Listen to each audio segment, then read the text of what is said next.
all the reactions to come from Arsenal's 2-0 victory over Newcastle at the Emirates. But at the half-time, you heard Alan's opinion on that first half penalty that wasn't given in Newcastle's favour. Given the way the game went, given the importance of the first goal, which you talked about, Alan, as well, how big a call, how big a decision do you think this could have been? Well, it should have been. I listened to what Dermot said at half-time to us.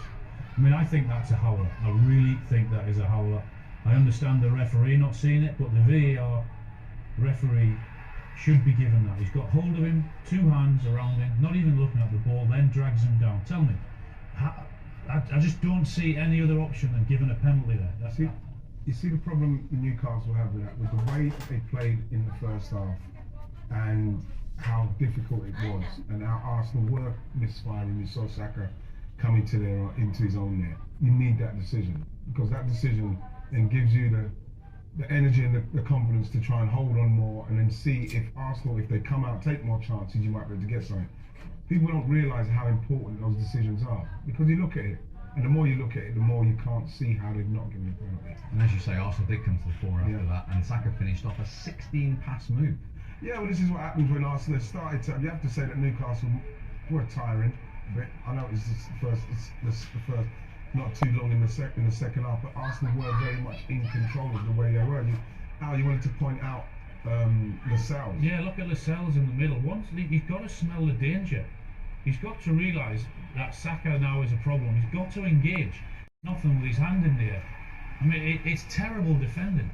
That's brilliant from Arsenal. Yeah. Great play from Arsenal, very good. But from a Newcastle point of view, that is why they're in so much trouble, because they do not spot danger. They're not good defenders. So that was 1-0. They had another penalty appeal. What was your view of this?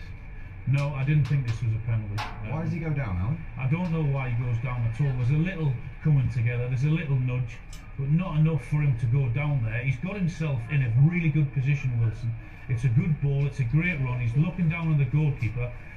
I don't think that's enough for him to go down. I think the defender does what he has to do in terms of engage and make contact, but not a penalty for me, not enough, no. Martinelli, on 93 seconds, his second touch. Tell us how difficult a skill this is, right? Well, this is that's very difficult, coming over your right shoulder. I'm thinking that at some stage the he's got to at least at some stage get some kind of contact with him. I'd be expecting the goalkeeper, for me, has made that a little bit easier for him. The goalkeeper's got to be there in his face, because at some stage he's got to take his eye off of where the goalie is to concentrate on the connection. The goalkeeper should be in his face, knowing that he's got to take his eye off it, and he weren't close enough. It's a great finish, it's a great ball from Tommy, actually. Yeah. But it's something again where you're feeling like nitpicking about it. But he's got to be closer. You've got to have some form of contact with the goalkeeper afterwards, because he's got to be closer to him. I didn't think Arsenal needed to hit top gear today. Certainly, first half they didn't. They were better in the second half. What they did better in the second half was move the ball that a little bit quicker, had a little bit more movement in and around the 18-yard box, and when they did that, Newcastle couldn't live with them, cope with it. Okay, when we come back, we'll get managerial. What do you think he needs to give them a fighting chance of pulling that off? I think he needs at least 3 or 4. A couple of defenders, someone with a bit of guile in the midfield, and also someone to take the weight off Callum Wilson up front in terms of the goals. That's all right saying that, because every single club, other than maybe Chelsea or City, United, that they need a forward. They need someone to put the ball in the back of the net. Newcastle's big issue at the minute is defensively. I mean, they're nowhere near good enough. Those defenders that they've relied on for so long now, kept them in the division the last couple of years in playing a certain way.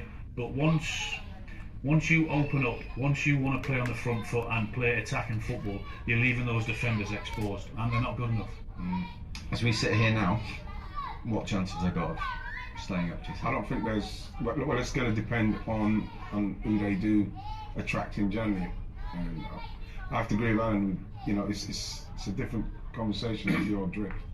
Why would you want to go if you're going to end up in the Championship? So, I do feel for Eddie, because, like he said, there were some positives, but at the same time, when you're trying to look at the positives in how they're going to actually continue to maybe get at an Arsenal team when they had that little spell where I thought they could have had a go at Arsenal, and they didn't quite do it. St. Maximin only like in the final ball, and even some of the times Ryan Fraser put the ball into there, give Callum Wilson a chance to maybe attack it, and those little things are the things that they're going to have to try and be better at, because it's going to come down to those small margins and taking that chance. Because if they're going to defend like that and they can continue to defend like they did in the first half and hold teams off, then the slim chances that they do, they've got to give him a chance to finish them off. Okay. Arsenal back to winning ways, having been beaten last time out, of course, comprehensively by Liverpool. And Anfield